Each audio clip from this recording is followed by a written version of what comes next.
Welcome to Cents Per Mile. I'm your host, Charles Gracey. And I'm your co-host, Paul Gibson. Before we get started, just like always, if you could like, subscribe, rate, turn on notifications wherever you watch or listen to your podcast, that helps us do some cooler stuff, kind of like what we're doing today. What's up, Josh? What's up, gentlemen? I do have an announcement to make. I just checked, and as of the time of recording this, we have broke 100 subscribers on our channel today. So how awesome is that? So, you know, we got a lot of exciting stuff here happening. It's a new year. We've covered some new topics. We got a new format. We got the new segment that we're launching today. I mean, pretty excited about that. Have to stick around and check that out. Yeah. But before we get into any of that, we're going to talk about some of the things that are going on, hot button issues or topics happening in the industry right now. And one of those is the Michigan transportation officials want electric vehicles to help pay for some of the road maintenance. I mean, that's a pretty substantial ask right there, because the whole selling point of the electric vehicles was, hey, we're going to save money, we're going to help the environment. And now there's people lobbying in Lansing, Michigan, to have these electric vehicles pay a tax because they're not getting money. They actually lost, I think I read, almost $50 million last year. Well, I mean, but also at the same time, you know, it makes sense because, like, I also looked over the article, and it's the idea that, like, most of their infrastructure money in that state comes directly from the sales tax on gasoline and fuel. So it's like a lot of that money that they would use to work on their roads and stuff like that, which I'm not convinced necessarily that there's any jurisdiction that says, oh, we use this money for infrastructure, and then actually does. But let's suppose they're doing what they're saying. I mean, that is the money that you would need to do for that, which inevitably I think would also probably be a part of the budget to add additional truck parking if and whenever that bill moves. So I'm just kind of wondering where this is going to go. I mean, what are we going to do? Add a tax to electric? Or are we going to have to tax that at a higher rate, knowing that everyone's pushing for the electric vehicles to be the dominant use? Yeah, I mean, the only thing with that too, though, is I feel like the big push to implement electric, the number one thing that they've used to leverage that to get more people to go electric is tax breaks. You know, it's kind of, it all started with, you know, like the better performance heaters and stuff like that. But now that it's moved into cars, it's like, oh, you went green, we're going to give you a tax break for doing that. But now they're like, actually, you're going green. You're going to save money on fuel-ish, but we're going to go ahead and we're going to charge you a tax on that. You know, because it's just kind of what we do. You know, back in the day, I mean, they were like, oh, man, you're going to raise our taxes by 0.5% up to like 3 or whatever it was. Well, we're going to take all your tea and we're going to toss it in the harbor. And now we're like, oh, I have to pay more than 9% sales tax? Ugh. I don't like it, but I guess I'll deal with it. You know, I'm not calling for, you know, a revolution or anything. I'm just saying, it is interesting that is the fallback is to use taxes or to not, you know, or to give tax cuts. But ultimately, historically, the way Americans reacted, it definitely seems kind of like we're going quietly into the night. But I feel like that's a rabbit hole. What else we got to talk about today, Charles? The next one we're talking about is the National Transportation Safety Board has released its findings on a study that it did regarding drug and alcohol relating to incidents.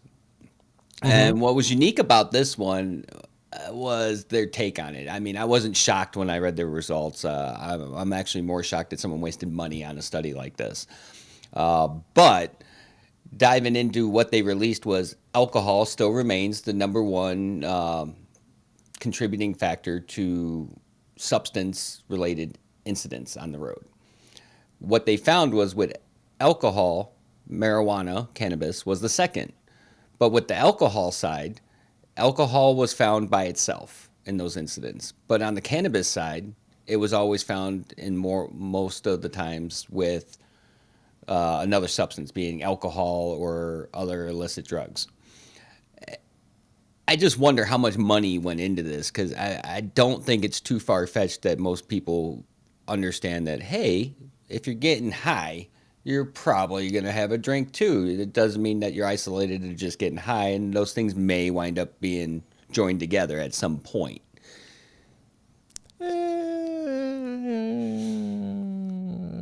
I don't know, man. Some people still have certain views, and whatever. They still enjoy those '80s commercials where like the little girl didn't have any bones and she was stuck on the couch, or like the eggs being fried. This is your brain on drugs. The other thing too, though, is one could argue marijuana testing. There's no way to test if you are currently high, right? Like basically when you get a marijuana test, it just means that you have been high at some point and so long. And from a driver perspective, obviously being federally regulated, that's an issue, but, cause you're not supposed to smoke weed at all. So is that really even a fair assessment? And even further point that the budget spent on that is kind of ridiculous when you haven't adjusted the actual testing of the substances that you're testing for. Yeah, no, I definitely agree that the testing needs to be equal to what's being presented, and that doesn't seem to be on an even footing right now. I think in general, we're way behind on testing for substances, specifically in the case of cannabis and marijuana. Moving into our next topic, this one I found quite interesting, actually. So, automated vehicles are to begin cruising Ohio roadways. What? Well, yeah. They're here. So, the first phase of this is going to be, normal 3-passenger cars in rural areas, which doesn't seem too far-fetched based on the trends that are happening across the United States right now of everyone trying to make this movement. Oh yeah, in California they got what was it? I can't remember the name of the company, but they essentially have like 2 different companies that are doing automated Ubers. Yeah. So the real highlighting points to this in my mind was that DOT funded a grant of $7.5 million towards this. More of that taxpayer money. And phase 2 of it is to put two 53-foot tractor trailers side by side at highway speed down the road. Now, I just want this to sink in and resonate with you for a minute. $7.5 million for 3-passenger vehicles in rural areas and 2 semis on Ohio roadways at highway speed. Well, so my question too, right? So they want to take 2 semis and put them side by side going down the highway at highway speeds, right? One, are these trucks governed? And 2, and I don't know if it would help in the long run. If they are governed, could we govern one at 62 and one at 65 and let the 65 one try to pass the 62 one? Just so that way we actually have real technological data points to show how dumb that is. Well, so in real life application, it would be the 62 one getting over into the hammer lane and trying to pass the 65 mile an hour one, but not quite doing it because the 65 is really doing 63, and then they speed up because they don't want to get passed by the slower truck. And then we get the snail race that makes everyone mad. Right, and then see how the 3 AIs of the automated passenger vehicles react to having to deal with that. Accurate. So I don't think we have any other topics. Is there anything else we want to get to before we introduce our official new segment? Yes, I do. I have something. I'm normally sitting quiet in the corner, but today I'm speaking up. I feel spicy today. Uh-oh. So speaking of automated trucks and all the stories we've been talking about, I would like to put you on the spot right now to talk and give us the quickest pitch that you can on recruiting drivers for a truck they don't need to drive. Are you ready? Okay, so 2 things. One, you're talking to Charles, right? No, I'm talking to you. Damn. Okay, so That would be too easy if he was asking me. all right, so what? Okay, one more time. What is it? All right, so we are talking about automated trucks, and you're recruiting drivers that don't need to drive those trucks. All right, I gotcha. Are you ready? All right, I'm hitting it. Here you go. 3, 2, 1. Hey drivers, how's it going? Are you out there on the road? Maybe you have a need to wear flip-flops. You like to wear gym shorts. but you're tired of stopping at the truck stop every week and having other drivers calling you a steering wheel holder. Well, not today. I have the offer of a lifetime. I have a brand new truck that drives itself, completely automated. So you know what? You can get in there and you'll show up the truck stop and it'll be like, look, it's one of those automated trucks. You'll feel awesome. And you won't ever have to feel like a steering wheel holder again, because those drivers will be jealous. They'll want to get in that truck and you'll all be steering wheel holders forever. That was pretty good. I'm not even gonna lie. That was good, but all right. So I got one hole to poke in that. All right. It's a driverless truck, so they won't be steering wheel holders forever. They'll be non-steering wheel holders forever. Well, I mean, but they just got to sit in there and hold the steering wheel. All of the professionalism is going to go out. Oh, I see what you're saying. Like, just sit there and look cool, like you used to pretend to drive. Like, you're a steering wheel holder. Oh, well, you are too. That's literally all we do now. We just hold the wheel. That was great. But the only thing that could be better than that is our new segment. You want to tell us a little bit about it before I introduce our guest? I'm not going to tell anybody about it. I'm just going to show it to them. Welcome to the recruiting game, a game where we take a mystery carrier, we let them pitch an actual driver in real time, and that driver gives real feedback on the offer. Wow. Yeah, I know. I'm pretty excited.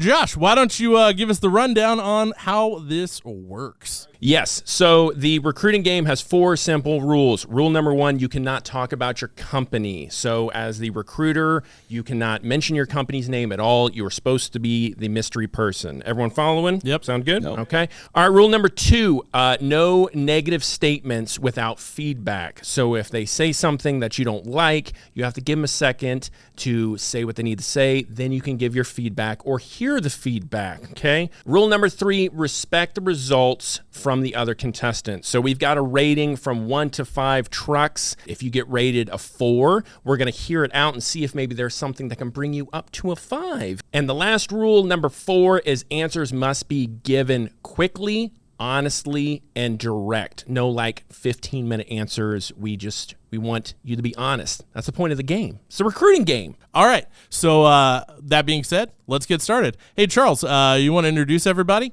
Yeah, so today's mystery carrier is a mystery until the end. But today, for the driver's side, we have Trevor Barnett, who's out of Tennessee, been driving for 3 years, and excited to be on the show. All right, so Trevor, before we get started, a couple questions real quick.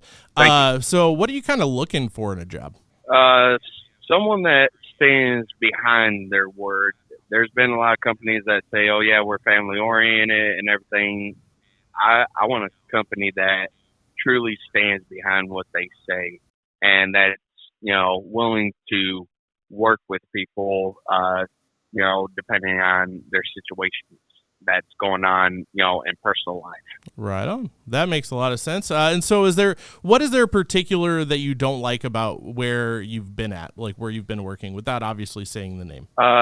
Being told, this is our guaranteed pay, and not getting paid, or this is the equipment we run, and, say we run from 21 to 23s, and then you get to orientation and they put you in a 18 or a 19. Yep, you definitely don't mess with people's money. Feeling a little rope to dope there. I get you.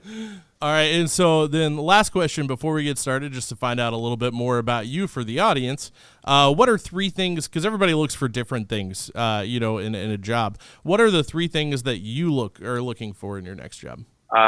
Consistent miles, actually pay me, what I'm worth, and very, very good on-spot communication, and, to not just be serious all the time and short answers just about the job. If someone needs to get something off their chest, give the person an ear to talk to. Yep, it doesn't seem like those should be that big of an ask, but in this day and age, it seems like it is. So hopefully our mystery carrier has their stuff together, and we'll see how it goes. All right, mystery carrier, you have 3 minutes to pitch this driver. Hey there, Trevor. Excited to talk to you today and share what we have over here that we might be able to partner up and work together. Based off of what you laid out there and where you live, I think we have a pretty unique opportunity. We have a terminal based in your market that you currently reside in. We do orientation in that same location, and so there's two opportunities out of your market. With that said, our big thing is we run what's called engineered lanes. Not dedicated, but engineered. And why that's important is a dedicated, most people like dedicated because it means consistent miles and pay. Generally, that's what they take away from that. The problem is, what if you don't like the customer that's the dedicated account? What if you don't like the people on it? What if you don't like the miles on it? Essentially you don't like the job. In this case with engineered lanes, we do it with multiple companies and we're really running the same lanes over and over again. We're able to pre-plan 2 to 3 days in advance so you know what loads are coming up. You also know when your home time's coming up. The other thing that we try to do is we try to personalize it. So as an example, I will refer to these as Division 400 and 410, which is more internal speak of what they are, but they're overseen by your fleet manager, whose name in this case would be Nate. Nate would literally be your fleet manager. You would meet him during orientation, you would meet him after orientation. We believe there's a lot of value in people knowing each other face to face, by name, what your needs are, what your wants are. Nate and you would literally see each other every single week in the terminal to go over what last week was like, what this week's going to be like, and 3 to 4 months out, even projecting that far in advance. So the big thing here is it's all dry van, it's all no touch freight. You're getting paid to be a professional behind the wheel and not be a lumper. You get the advantage of knowing that, hey, I'm going to be working these 8 different accounts, but I'm always going in this direction and coming back. So in those two scenarios, it really depends on what you're looking for as far as operating area and pay. So as an example, Division 400, you'd head to what we call the Northeast, but by industry standards is not really the Northeast. From Tennessee, you'd go up to Pennsylvania, Virginia, Maryland, maybe southern New Jersey sometimes, but no New York City, no New England. We don't do any of that stuff. You're going to be out 5 to 7 days, and you're going to average about $95,000 a year. On Division 410, you're going to be running primarily the states surrounding Kentucky, Tennessee, Alabama, Georgia, and southern Indiana. In a nutshell, that's what we'd be able to offer for you, but I'd appreciate your questions. Awesome job there, mystery carrier. And how about you? You got any questions there over there, Trevor? We'll put 8 minutes on the board, and you guys can ask questions back and forth. So with 3 years of experience for the second route you're talking about and everything, what's the average start out per mile? On a per mile basis, we're at 60 cents a mile. We will continuously, when you combine the miles, our average on that division, 410 is what that is at approximately $85,000 a year. What type of equipment do you guys run? What's the average years and everything like that? Our oldest equipment is a 2019 International. With that said, generally speaking, it's going to be 2020 or above because we're phasing out the 19s over the next couple of months. Again, all 53-foot dry van. And we have a relationship directly with Penske, and what that allows us to do is to ensure that, as an example, God forbid, your truck broke down. They have contractual obligations to get to you with a new truck within 6 hours. Okay, so you guys only run internationals, or do you run anything else? No, we found with the internationals that we have, they get phenomenal miles per gallon. And in the world of trucking, you can save money one of two ways. You can either save money on driver pay, or you can do it on miles. We much rather short the oil companies than the drivers. Okay. What are the trucks governed at? 65. However, if you average above 7 miles a gallon, which most of our fleet is, over the first 90 days, we can raise that up for you to 68. Okay. Now, what would home time be like on that account, the second account? Because I do have little ones and a wife. I mean, right now, marriage is a little rough, but she's actually about to be giving labor to our little girl and stuff. So I do have little ones. I mean, do you guys offer, 2 weeks out, 3 days home, or how does that work? Yeah, so our folks are out five on this account, they're out 5 to 7 days, home 34 to 48 hours. With that said, everybody's scenario is unique. Generally speaking, in your neck of the woods, it gets a little easier to get you home. So congratulations on the new arrival to your family, but that also means you may have an unexpected trip to the house at any moment. With that said, the nice thing with Division 410 is you're never really that far from home, so we can accommodate that as you need, because you're going to have family stuff that comes up that you're just going to have to get home for. So if I was to say have a family emergency and I actually turn in, say I went home and needed a day, day and a half, and I turned in medical paperwork showing that, say there was a serious appointment involved or whatever, and I was there and I turned that paperwork in, what guarantees do I have that I wouldn't lose my job? Because I've had a couple jobs that told me, yeah, it's fine, take care of what you need, turn in the paperwork, but they let me go. So how would I have that guarantee I wouldn't lose my job? Well, a couple of things here. Two, that's where, before we get into the medical part of it, that's where that relationship becomes a part of it. And it makes a lot more sense why, as you're describing what you're looking for, personal relationships come into play here. Because given what you're describing, that seems like that would be a big issue for you. So with that said, Nate is a guy that, like I said, he's been doing this for a dozen years. He has a family. He has kids just like you do. He understands the trials and tribulations that come with that. So first off, you're going to be working with somebody that's been there, done that, and been doing it over 10 years. So he's not wet behind the ears. He'll be able to take care of you on that end. From a legal standpoint, as far as paperwork and everything else on that end, you have a life. You're going to need bereavement time when someone dies. You're going to need maternity when someone has a baby. You're going to need those things. I'm not looking for somebody to stay out on the road 4 weeks at a time and essentially be a machine like the truck. I deal with people. We have 1,900 drivers. And when I say drivers, I don't mean far off strangers, but literally a driver has the same rank in this company as I do, or the guard shack attendant, or our VP of operations. We want to have a long term relationship with you. So, as much as I want to have next week be really productive and as many miles as possible, I much rather have you working with us 12 months from now and enjoying the decision that you've made to come here versus looking at the short term victory of how many miles I can squeeze out of you for 1 week. Okay.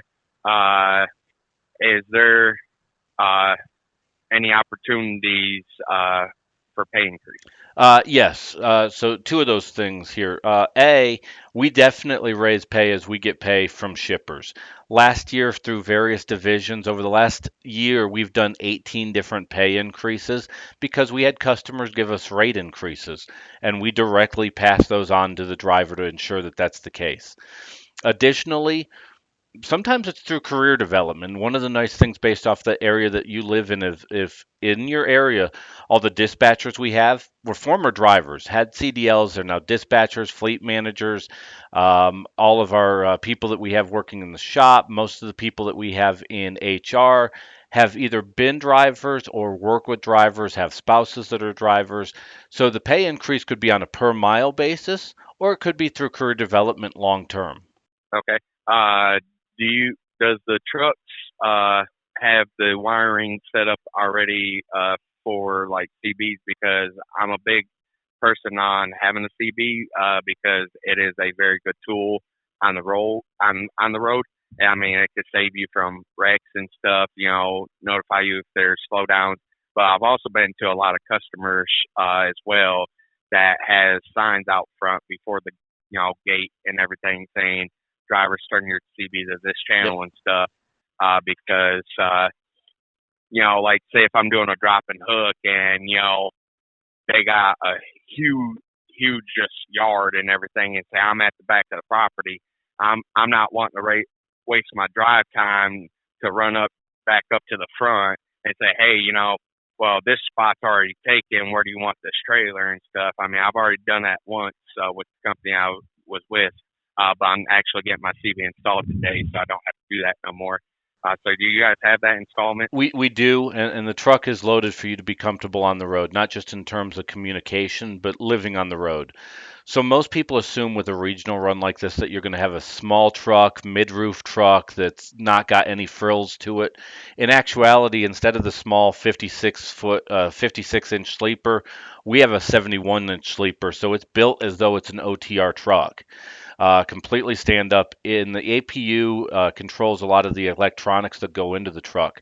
So you can have a refrigerator, you can have a TV in there, and more than anything else, you can have that CB in your case. All that's set up that can be installed easily.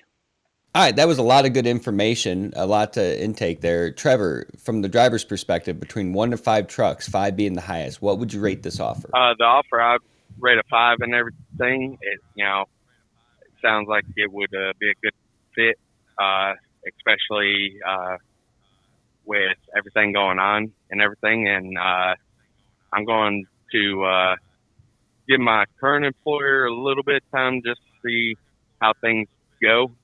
But because I'm big, I watch, my pay stubs and everything. And, if I'm not getting what I'm supposed to, or, they start treating me differently, I'm going to really keep this offer an opportunity at the top of my list because it sounds like it would be a really good fit, especially the routes and the states that they run.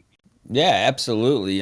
Based on the beginning of the show, when you told us the things you were looking for and what our mystery carrier presented, it seemed like we were able to connect a lot of dots there. So now it's time to take a quick break. And then when we come back, we're going to unveil our mystery carrier and announce where you can find them if you're interested in this offer. So check back with us after this commercial break. Hey everybody, my name's Charles and I'm the president of Hot Seat Services. But before I was the president of Hot Seat Services, I was a driver.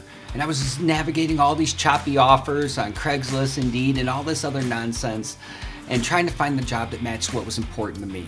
That's why I formed Hot Seat Services, to give you guys the voice you needed and listen to you with our recruiters and find you what's important for you, whether it be dedicated, OTR, local, whatever it might be that's important to you. Our recruiters are ready to listen, match up your wants and needs with the offers that we have, and find you your next forever job. So hit that apply now button and let our recruiters do the work for you. All right, so we are back from break, and it is time to reveal our mystery carrier. Take it away, Charles. Our mystery carrier today is Robert Pearson with Mesilla Valley Transportation. With Trevor here, he's looking for culture was one of the things that if you connected all the dots, that's what it came back to. Culture and communication. Seems to be two common threads that we pull on the show a lot. And you seem to nail both of those. So how would someone reach out to you if they're interested with a driving opportunity within your organization? Yeah, the best place to go for a ton of information as well as reaching out to a live person is Drive for MVT. That's DRIVE, the number 4, M as in Mary, V as in Victor, T as in Tom.com. So that was pretty cool. For our first segment, having Mesilla Valley Transportation, Robert Pearson over here, getting a 5-truck rating from Trevor. He seemed pretty happy with everything that they said. What else could we ask for when we're trying to match a driver and a carrier up in the recruiting game? For him, it works. Obviously, you might have watched that and been like, oh, that job wouldn't work for me. That's fine. It doesn't work for everybody. It's just like every job. That's why there's 55,000 active DOT numbers out there or something like that. I think ultimately that's pretty much just about it for this week. You got any parting wisdom for anybody, Charles? Yes. Oh. Subscribe, okay. Follow the cents per mile. Otherwise, you're going to miss some great content. Bruh, you took my line. I know. I'll give you another line, Paul. So I've got our theme song right here. I'm just gonna play the theme song, and I'm gonna let you wing it again and give us an outro piece. You ready? No. I'm put you on the spot. You're on the spot. What? Thanks for watching Cents Per Mile. You guys are great. Truck drivers rule. We have carriers on. You can get recruited live. It's a good time. Like, subscribe, rate, turn on notifications wherever you watch or listen to podcasts. We'll see you next week. Charles, tell everybody bye. I'm your host, Charles Gracey. And I'm your co-host, Paul Gibson. Have a good week. Don't ever do this to me again. Nice.